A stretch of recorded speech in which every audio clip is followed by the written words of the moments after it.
Hi friends, నేను సంతోష్ కుమార్. ఈ వీడియోలో మన టాపిక్ వచ్చేసరికి 10th class mathematics some applications of trigonometry chapter నుండి important 2 mark questions and 1 mark questions అయితే కంప్లీట్ చేసుకుందామండి. ప్రీవియస్ గా ఇదే చాప్టర్ నుండి ఇంపార్టెంట్ 4 మార్క్ క్వశ్చన్స్ అయితే కంప్లీట్ చేసుకోవడం జరిగింది. కంపల్సరీగా వీడియో చూడండి. అండ్ దానికన్నా ముందు ట్రయాంగిల్స్ చాప్టర్ కి సంబంధించిన ఇంపార్టెంట్ క్వశ్చన్స్ కూడా 2 వీడియోస్ లో చెప్పడం జరిగిందండి. అది కూడా ఒకసారి చూడండి. ఎందుకంటే ఈ క్వశ్చన్స్ పర్టికులర్ గా ఇలాంటి type of videos, important questions అని చేస్తున్న వీడియోస్ లో ఉండేటువంటి క్వశ్చన్స్ అన్ని కూడా మీ అఫీషియల్ వెబ్సైట్లో ఇచ్చినటువంటి క్వశ్చన్స్. సో కంపల్సరీగా ఇవన్నీ ప్రిపేర్ అవ్వండి. దాంతో పాటు దీనికన్నా ముందు అంటే రీసెంట్గా నేను పబ్లిక్ ఎగ్జామ్కి సంబంధించి ఇంపార్టెంట్ 2 మార్క్స్ 1 మార్క్ క్వశ్చన్స్ అని చెప్పి టోటల్గా 4 పేపర్స్ చేయడం జరిగిందండి. ఆ 4 పేపర్స్ కూడా కంప్లీట్గా మీరు నేర్చుకోండి. 1 మార్క్ క్వశ్చన్స్ 2 మార్క్ క్వశ్చన్స్ సెపరేట్గా చేసిన వీడియోస్, అంటే టోటల్ 8 వీడియోస్ ఉంటాయి అవి. ఓకే, అవన్నీ కూడా మీరు పర్ఫెక్ట్గా చేస్తే 1 మార్క్ క్వశ్చన్స్ 2 మార్క్ క్వశ్చన్స్ మీకు మ్యాక్సిమం ఆన్సర్ చేసేస్తారు. ఓకే, ఇందులో మనకి ఫస్ట్ క్వశ్చన్ చూసుకున్నట్టయితే if sine A is equal to, first 2 mark questions అండి.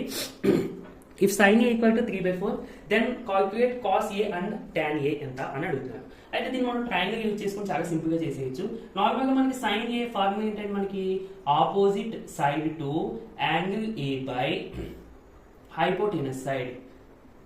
సో ఒక రైట్ యాంగిల్ ట్రయాంగిల్ వేసుకున్నాము. మనకి యాంగిల్ ఏ కదా, సో ఇది యాంగిల్ ఏ అనుకుందాము. ఇది మన ఇష్టం, ఇది బీసీ ఏదైనా అనుకోవచ్చు. ఇప్పుడు ఆపోజిట్ టు యాంగిల్ ఏ అంటే ఇది మనకి సైన్ ఏ ఈక్వల్ టు 3/4 కదండి. సైన్ ఏ అంటే ఫార్ములా ఇది. So opposite to angle A అంటే ఎంత 3k అని తీసుకుంటాం జనరల్ గా మనం ప్రాబ్లమ్ చేసేటప్పుడు ఎక్సైజ్ లో. బట్ 2 మార్క్స్ కాబట్టి డైరెక్ట్ గా మనం 3 యూనిట్స్ అని తీసేసుకున్నాము. హైపోటెనస్ 4 అని తీసేసుకుందాం. ఓకేనండి. ఇప్పుడు ఎడ్జసెంట్ కావాలి మనకి. ఎడ్జసెంట్ తో పని ఉంది అంటే మనకి కాస్ కావాలి కదండి. సరే, మరి ఇప్పుడు ఎడ్జసెంట్ ఎలా వస్తుంది? Pythagoras theorem. పైథాగరస్ థీరం ఏం చెప్తుంది? Hypotenuse side square equal to remaining sides ని స్క్వేర్ చేసి యాడ్ చేసేయండి. అంటే AB square plus BC square. Okay, so AC square అంటే ఏసీ అంటే 4 కదండి, స్క్వేర్ ఉంది కాబట్టి 16 that equal to AB square మనకి తెలియదు, అదే అంటే ఏబీ మనకి తెలియదు, అదే కావాలి. బీసీ స్క్వేర్, బీసీ అంటే 3 స్క్వేర్ అంటే 9 ఇటు పట్టుకొచ్చేయండి. అంటే AB square is equal to 16 - 9 that equal to 7. So AB is equal to అంటే ఏబీ స్క్వేర్ ఈక్వల్ టు 7 వచ్చింది కదండి. So AB is equal to square అని పంపించేస్తే స్క్వేర్ రూట్ ఆఫ్ 7. ఓకే, యాక్చువల్గా plus are minus పెట్టాలి, but ఇది length కదండి, length negative ఉంటుంది కదా, అందుకని మనం పాజిటివ్ తీసుకున్నాం. దేనిఫోర్ టోటల్ మనకి AB is equal to square root 7. ఇప్పుడు cos A is equal to ఏంటంటే ఫార్ములా మనకి adjacent side to angle A రాయండి. Adjacent side to angle A by hypotenuse. Okay, సరే, మరి adjacent side to angle A అంటే ఇదే కదా. సో ఏబీ అంటే ఎంతండి? స్క్వేర్ రూట్ 7 బై హైపోటెన్యూస్ ఎంతండి? 4. అంతే. నెక్స్ట్ టాన్ ఏ, దీన్ని మనం డైరెక్ట్ గా చేసేయచ్చు ఫార్ములా యూజ్ చేసి, లేదంటే sine tan A sine A by cos A రాసుకున్నా చేసుకోవచ్చు, ఎలా అయినా ఉంటాయి. సో అలా చేసేద్దామండి. ఓకే, టాన్ ఏ అంటే ఏంటి మనకి? Sine A by cos A. మరి సైన్ ఏ అంటే ఎంత? 3/4 బై కాస్ ఏ అంటే ఎంత? Square route 7/4. ఎప్పుడైనా సరే గుర్తుపెట్టుకోండి, ఇక మనకి పైన ఒక ఫ్రాక్షన్ కింద ఒక ఫ్రాక్షన్ వచ్చినప్పుడు డినోమినేటర్స్ కానీ న్యూమరేటర్స్ కానీ సేమ్ ఉంటే వాటిని క్యాన్సిలేషన్ చేసుకోవచ్చు. ఇక డినోమినేటర్స్ సేమ్ ఉన్నాయి కదా, సో క్యాన్సిలేషన్ చేస్తే 3/square root 7 is the answer. లేదు డైరెక్ట్ గా tan a is equal to formula ఏంటి? Opposite side to angle A అంటే 3 adjacent side to angle A అంటే ఏబి ఎంత? Square root 7. అలా చేస్తే మీకు డైరెక్ట్ గా ఆన్సర్ వస్తుంది. ఓకేనండి. Next second question. ఇవి యాక్చువల్గా 4 మార్క్స్ క్వశ్చన్స్ అండి. ఇక్కడ మీకు 2 మార్క్స్ కి ఇవి ఎందుకు ఇస్తున్నారు అంటే, మీకు లాస్ట్ ఇయర్ అంటే సిలబస్ చేంజ్ అవ్వకముందు టెక్నోమెట్రీ చాప్టర్ నుండి ఒక 8 మార్క్ క్వశ్చన్ వచ్చేది. అప్పుడు ఏం చేసేవారు? ఇప్పుడు మనం 4 మార్క్స్ క్వశ్చన్ దీని ముందు వీడియోలో చెప్పుకున్నాం కదా, అవన్నీ 8 మార్క్స్కి ఇచ్చేవారు, ఇవి 4 మార్క్స్కి ఇచ్చేవారు. ఇప్పుడు ఏం జరిగింది? ఈ చాప్టర్ నుండి 8 మార్క్స్ తీసేశారు మొత్తానికి. అంటే ఈ చాప్టర్ నుండి మీకు ఒక 4 వస్తుంది, ఒక 2 వస్తుంది, ఒక 1 వస్తుంది. అందువల్ల ఏం చేస్తున్నారంటే 8 మార్క్స్కి వచ్చేవి 4కి ఇచ్చేస్తున్నారు. 4 మార్క్స్కి అడిగేవి 2కి అడుగుతారు. అందుకని మీకు సమస్యలు ఎంతగా వస్తున్నాయి. ఓకేనండి, సమస్య పెద్ద ఉన్నాయి అని మాత్రం అనుకోవద్దు. అది మీకు అర్థమైందో లేదో అనేది మీరు చెక్ చేసుకుంటే సరిపోద్ది. ఓకే, సెకండ్ క్వశ్చన్ చాలా చాలా ఇంపార్టెంట్ అండి, పర్టికులర్గా ఈ model. If tan of a plus b is equal to square root 3, tan of a minus b is equal to 1/square root 3, అయితే ఏ వాల్యూ బి వాల్యూ ఎంత అని అడుగుతున్నాయి. ఇక్కడ ఏ బి అనేవి వాల్యూస్ అండి. ఓకే, ఇలాంటి ఇచ్చినప్పుడు ఇటుపక్క ఏ టెక్నోమెట్రిక్ రేషియో అయితే ఉందో ఇది కూడా అదే టెక్నోమెట్రిక్ రేషియోకి సంబంధించిన వాల్యూగా మార్చేస్తే సరిపోద్ది. అంటే tan of a plus b is equal to square root 3 అంటే tan 60 degrees రాసుకోవచ్చు కదండి. అలాగే tan of a minus b equal to 1/√3 అంటే tan 30 degrees రాసుకోవచ్చు కదా. ఇప్పుడు eliminate tan on both sides for these 2 equations. ఈ 2 ఈక్వేషన్స్ లోని tan ఎలిమినేట్ చేసేయండి. అప్పుడు ఏమవుతుందండి? a plus b is equal to 60 degrees, which is equation 1. And second equation ఏమవుతుంది? a minus b is equal to 30 degrees, which is the equation 2. ఇప్పుడు ఈ రెండింటిని మనం యాడ్ చేయొచ్చు లేదంటే మైనస్ చేసుకోవచ్చు. ఇక్కడ యాడ్ చేసుకుంటే a plus A 2a that equal ఇక్కడ చూడండి ఏమవుతుందండి, plus B minus B cancel అయిపోతే 60 ప్లస్ 30 90 డిగ్రీస్. ఏని 2 ఇంటూ చేస్తారు పంపించేస్తే డివైడ్ చేస్తుంది అంటే a is equal to 90 degrees by 2 that equal to 45 degrees. అంటే a is equal to 45 degrees అన్నమాట. తర్వాత put a is equal to 45 degrees in equation 1 కానీ 2 కానీ మీ ఇష్టం, 1 లో సబ్స్టిట్యూట్ చేసేద్దాం. సో 1 ఏంటండి, a plus b is equal to 60. a 45 కదా, 45 degrees plus b is equal to 60. 45 degrees నేను పంపించేస్తే b is equal to 60 degrees minus 45 degrees that equal to 15 degrees. Therefore a is equal to 45 degrees and b is equal to 15 degrees is the required answer. Okay, next third question. ఇది కొంచెం లెంతీగా ఉంది, చెప్పాను కదా ఇది ఈ questions లెంతీగా ఉండడానికి కారణం ఇందాక చెప్పాను కదా అది. ఓకే, ఇది మీకు 4 మార్క్స్ కూడా అడిగే ఛాన్స్ ఉందండి, చాలా ఇంపార్టెంట్ క్వశ్చన్ ఇది. చూడండి, ప్రూవ్ దట్ అని చెప్పి మనకి LHS RHS ఇచ్చారు. పర్టికులర్గా మీకు ఎలాంటి స్క్వేర్ రూట్ తో సంబంధించిన ప్రాబ్లమ్స్ ఇచ్చినప్పుడు మీరు రాషనలైజింగ్ ద డినోమినేటర్ అనే కాన్సెప్ట్ యూజ్ చేస్తే చాలు. అయితే ఇక్కడ ఆ కాన్సెప్ట్ గురించి ఎక్కువగా చెప్పడానికి కుదరదు, ఎందుకంటే మనం లాస్ట్ ఎగ్జామ్స్కి వచ్చేసాం, ఇప్పుడు లెంతీ అయిపోతుంది వీడియో. ఇఫ్ ఇన్ కేస్ మీకు చూడాలనిపిస్తే కనుక మన ఛానల్లో ఈ ప్లేలిస్ట్ ఉంటుందండి, ప్లేలిస్ట్ సమ్ ఉంటుంది, ఈ సమ్లో నేను ఎక్స్ప్లెయిన్ చేయడం జరిగింది, అక్కడ చూడండి. ఇక్కడ మాత్రం మీకు సింపుల్గా గుర్తుండగా చెప్పేస్తాను. ఇలాంటి ప్రాబ్లమ్స్ ఇచ్చినప్పుడు మీరు ఫస్ట్ డినోమినేటర్ని అబ్జర్వ్ చేయండి. డినోమినేటర్ ఏముంది, 1 మైనస్ సైన్ ఏ, అవునా, 1 మైనస్ సైన్ ఏ ఉంది. ఇక్కడ మధ్యలో ఉన్న సింబల్కి ఆపోజిట్ సింబల్ ఏంటి, 1 plus sine A. Okay, denominator first చూసుకోండి, ఈ మధ్యలో ఉన్న సింబల్ ఆపోజిట్ సింబల్ పెట్టండి. ఇక్కడ మైనస్ ఉంది కాబట్టి 1 ప్లస్ సైన్ ఏ. ఇప్పుడు ఈ 1 ప్లస్ సైన్ ఏ తో ఈ న్యూమరేటర్ ని డినోమినేటర్ ని ఇంటూ చేయండి. సో మల్టిప్లై న్యూమరేటర్ ఎన్ఆర్ అంటే numerator and denominator with 1 plus sine A. కంగారులో స్క్వేర్ రూట్ పెట్టకుండా పక్కన ఇంటూ చేద్దండి, మనం చేసేదానికి లోపల ఉన్న వాల్యూని ఇంటూ చేస్తాం. సో అందుకనే స్క్వేర్ రూట్ లోపల ఇంటూ చేస్తున్నాడు. So 1 plus sine A into 1 plus sine A, అలాగే 1 minus sine A into 1 plus sine A. Okay, so ఇప్పుడు 1 plus sine A into 1 plus sine A అంటే 1 plus sine A whole square by, ఇది ఏ form ఉందని చూడడానికి, a minus B into A plus B, A minus B into A plus B అంటే ఏ రాసుకోవచ్చు, A square minus B square. So A plus ఎంత ఉంది 1, B plus ఎంత ఉంది sine A. So A square అంటే 1 స్క్వేర్, బి స్క్వేర్ అంటే sine square A. Okay, so 1 square అంటే 1 కదా, ఇది కూడా మనం రిమూవ్ చేసేద్దాం. ఓకే, టోటల్గా ఇక్కడ వరకు వచ్చేసాము. నెక్స్ట్ ఎప్పుడైనా సరే ఇలా ఫ్రాక్షన్ స్క్వేర్ రూట్ ఉందనుకోండి, ఓవరాల్ స్క్వేర్ రూట్ అంటే ఫ్రాక్షన్ కి ఈ విధంగా మనం ఈ స్క్వేర్ రూట్ ని న్యూమరేటర్ కి డినోమినేటర్ కి సెపరేట్ గా రాసుకోవచ్చు. ఓకే, అలాగే ఇంటూ కూడా ఇలా టోటల్ గా ఓవరాల్ లోపల 2 వాల్యూస్ మధ్య మల్టిప్లికేషన్ జరిగి స్క్వేర్ రూట్ ఉంటే దీన్ని కూడా మనం స్క్వేర్ రూట్ ఏ ఇంటూ స్క్వేర్ రూట్ బి అని రాసుకోవచ్చు. కానీ ప్లస్ ఉన్నప్పుడు మైనస్ ఉన్నప్పుడు రాయడానికి కుదరదు. అంటే square root of A plus B అని ఉందనుకోండి, దీని square root A plus square root B అని రాయడానికి కుదరదు. ఓకే, అలాగే మైనస్ ఉన్నప్పుడు కూడా. ఓకే, ఇక విషయం పక్కన పెడితే ఈ స్క్వేర్ రూట్ న్యూమరేటర్ కి డినోమినేటర్ కి సెపరేట్ గా రాసేసానండి.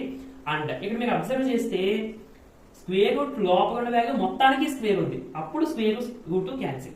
Okay, so 1 plus sine square A by 1 minus sine square A. So మనకి తెలిసిన ఫార్ములా ఏంటండి, sine square A plus cos square A is equal to 1. Sine square A అని పంపించండి, అప్పుడు ఏమవుతుందండి, cos square A is equal to 1 minus sine square ఏ.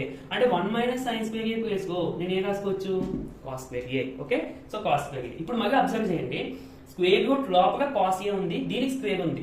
ఎప్పుడైనా సరే square root లోపల ఉన్న వాల్యూ దానికి స్క్వేర్ అంటే స్క్వేర్ రూట్ స్క్వేర్ క్యాన్సిల్ చేయాలంటే స్క్వేర్ రూట్ లోపల ఉన్న ఫంక్షన్ మొత్తానికి స్క్వేర్ ఉండాలి. అంతేగాని ఇప్పుడు for suppose square root of A square plus B square ఉంది అనుకోండి, square root square square cancel చేసి ఏ ప్లస్ బి చేయడానికి కుదరదు. ఎప్పుడు క్యాన్సిల్ చేయాలంటే square root of A plus B whole square ఇలా ఉంటే అప్పుడు క్యాన్సిల్ చేసుకోవచ్చు. ఓకే, నెక్స్ట్ సో ఆ విధంగా ఇక్కడ square root square cancel. So total గా 1 plus sine A by cos ఏ. ఇప్పుడు ఈ డినోమినేటర్ అనేది న్యూమరేటర్ లో ప్రతి టర్మ్ కి చెందుతుంది. అంటే 1 by cos A plus sine A by cos A. 1 by cos A అంటే secant A, sine A by cos A అంటే tan A, which is our RHS. Square root problems కనబడినప్పుడు మీకు ఇదే ప్రాసెస్ ఫాలో అవ్వండి, ఈజీగా ఆన్సర్ వచ్చేస్తుంది. Next question, in triangle PQR, right angle at Q and PQ equal to 3 cm and PR equal to 6 cm, determine angle QPR and angle PRQ. Question ఇచ్చారు, అలాగే diagram కూడా question కూడా ఇచ్చేసారు, మనకి అసలు ప్రాబ్లం లేని పని. ఓకే, ఇప్పుడు ఏం అడుగుతున్నారు, యాంగిల్ QPR అంటే QPR ఈ యాంగిల్ ఎంత ఫైండ్ అవుట్ చేయాలి. నెక్స్ట్ PRQ అంటే PRQ ఈ యాంగిల్ ఎంత కూడా ఫైండ్ అవుట్ చేయాలి. ఓకే, మొత్తం టోటల్ గా 2 ఫైండ్ అవుట్ చేయాల్సి ఉంది. అయితే మనం ఈ రెండింటిలో ఒకటి ఫైండ్ అవుట్ చేస్తాం అనుకోండి, ఆటోమేటిక్గా కూడా వచ్చేస్తుంది. ఎందుకంటే ఇది 90, ఫర్ సపోజ్ మనం ఇది ఫైండ్ అవుట్ చేస్తే 60 వచ్చిందని అనుకుందాం. సో ట్రయాంగిల్ 3 యాంగిల్స్ కలిపితే 180 కదా, దాని ద్వారా ఈ యాంగిల్ కూడా వచ్చేస్తుంది. ఓకే, ఫస్ట్ మనం ఏం చేద్దామంటే చూడండి, ఫర్ సపోజ్ ఈ యాంగిల్ తీసుకున్నాం అనుకోండి, ఈ యాంగిల్ ఇది ఏమవుతుంది, ఎడ్జసెంట్ అవుతుంది, ఇదేమవుతుంది హైపోటెనస్ అవుతుంది. ఫర్ ఎగ్జాంపుల్ ఈ యాంగిల్ తీసుకున్నాం అనుకోండి, ఈ యాంగిల్కి ఇది ఏమవుతుంది, ఆపోజిట్ అవుతుంది, ఇదేమవుతుంది, హైపోటెన్యూస్ అవుతుంది. ఓకే, నేను ఏది తీసుకున్నా పర్లేదు తీసుకుంటున్నాను. కన్సిడర్ ఏదైతే ఇదంతా అవసరం లేదు డైరెక్ట్ గా. సో ఈ యాంగిల్ కి ఇది ఆపోజిట్, ఇది ఎడ్జసెంట్ కదా, ఇది హైపోటెనస్ కదా. సో ఆపోజిట్ హైపోటెనస్ ఉన్న ట్రిగ్నోమెట్రిక్ రేషియో ఏంటండి, సైన్ ఆర్. ఏదంటే క్వశ్చన్ కొంచెం మరి డైరెక్ట్ రాసకుండా ఇచ్చిన ఇన్ఫర్మేషన్ గివెన్ అని చెప్పి ఇక్కడ నుంచి ఇక్కడ వరకు రాయండి. ఓకే, రాసి ఇప్పుడు sine R is equal to opposite side to angle R by hypotenuse. So that equal to opposite side angle అంటే ఎంతండి, 3 బై హైపోటెనస్ అంటే 6. సో 3/6 అంటే 2. So sine R is equal to 1/2. ఇందాక చెప్పాను tan సంబంధించి ఇచ్చినప్పుడు ఇటుపక్క tan లో ఉంది, ఇటుపక్క నెంబర్ మనం కూడా tan లోకి మార్చుకోవాలి. అలాగే ఇప్పుడు 1/2 ని మనం ఇన్ టర్మ్స్ ఆఫ్ సైన్ లో మార్చుకుంటే so sine R is equal to sine ఎంత అవుతుందండి, 1/2 అంటే సైన్ 30 degrees. ఇప్పుడు మళ్ళీ eliminate sine on both sides అని రాసిన పర్లేదు, రాయకపోయినా పర్లేదు. So R is equal to 30 degrees. R అంటే ఏంటి, ఇక్కడ నోటేషన్ ప్రకారం PRQ that implies angle PRQ is equal to 30 degrees. Okay, అదే విధంగా ఇప్పుడు మనం ఇక్కడ ఎలా అయితే చేసాం ఇది కూడా అలాగే ఫైండ్ అవుట్ చేద్దామని అనుకున్నాం. ఓకే, అంటే ట్రయాంగిల్ లో 3 యాంగిల్స్ కలిపితే 180 వస్తుంది, దాన్ని బట్టి చెప్పేయచ్చు. బట్ ఇది కూడా మనం ఈ 2 సైడ్స్ బట్టి చేద్దాం. చూడండి, ఇప్పుడు మనకు కావాల్సింది ఈ యాంగిల్ కదా, ఈ యాంగిల్ కి ఇది ఏ సైడ్ అవుద్ది, ఇది ఏ సైడ్ అవుద్ది, ఇది ఎడ్జసెంట్ అవుద్ది, ఇది హైపోటెనస్ అవుతుంది. ఎడ్జసెంట్ హైపోటెనస్ ట్రిగ్నోమెట్రిక్ రేషియో ఏంటి, కాస్ యాంగిల్ ఏంటి ఇక్కడ P. So cos P is equal to formula రాస్తే రాయండి, లేదంటే పర్వాలేదు. So cos P is equal to adjacent 3 by hypotenuse 6 అంటే ఇది కూడా 1/2. So cos P is equal to 1/2 అంటే ఏ రాసుకోవచ్చండి, cos 60 degrees. So that implies P is equal to 60 degrees. P అంటే దీని నోటేషన్ ఏంటి, angle QPR is equal to 60 degrees is the answer. అలా చేసిన పర్వాలేదు, 2 మార్క్సే కదా, పెద్దగా మీకు మరి గంటిగా చేసాల్సిన పని లేదు.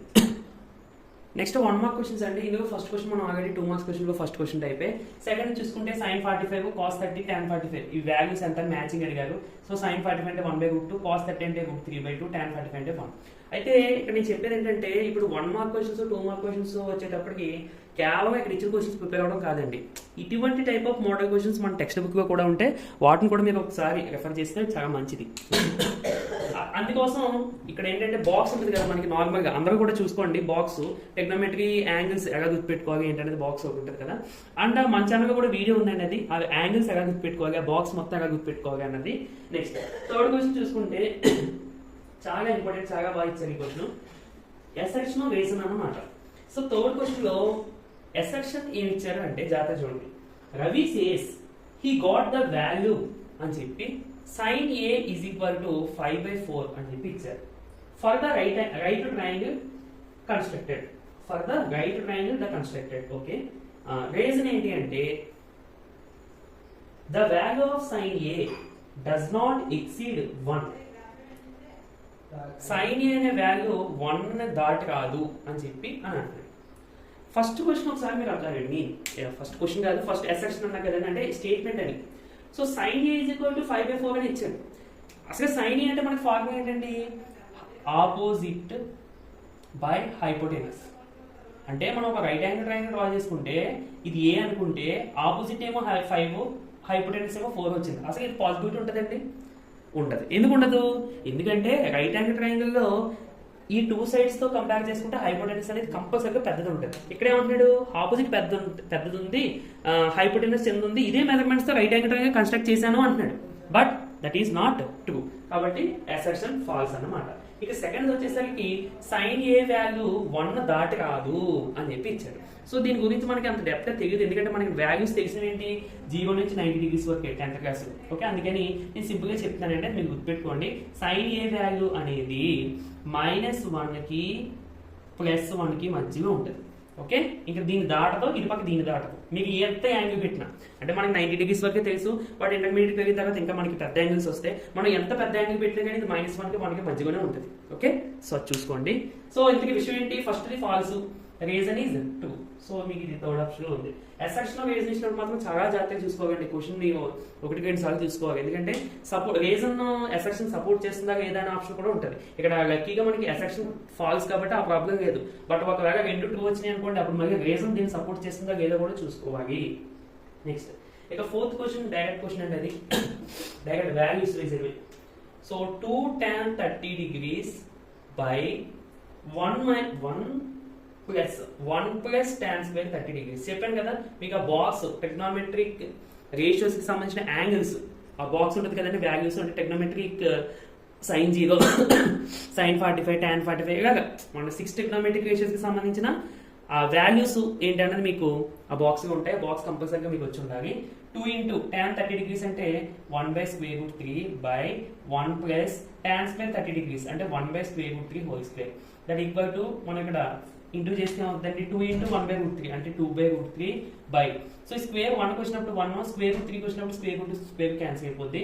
అంటే ఇది ఏమవుతుందండి 1 ప్లస్ 1 బై 3 1 అండ్ 1 బై 1 అని రాసుకుని మళ్ళీ సింప్లిఫై చేస్తే 3 into 1 3 plus 1 into 1 1 by 1 into 3 3 జాగ్రత్త చూడాలి 2 by root 3 by 3 plus 1 4 by 3.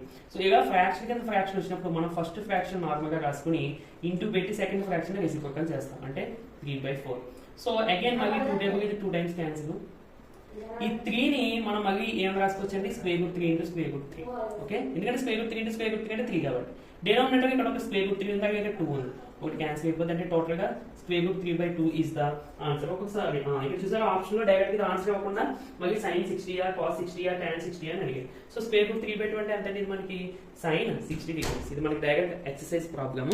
So simplification చేసేటప్పుడు మాత్రం చాలా జాగ్రత్తగా చూడండి. అండ్ మెయిన్ ఇంపార్టెంట్ ఏంటి ట్రిగ్నోమెట్రిక్ రేషియోస్ కి సంబంధించిన యాంగిల్స్ కి సంబంధించిన బాక్స్ టేబుల్ అనేది ఇంపార్టెంట్, అది కంపల్సరీగా చూడండి.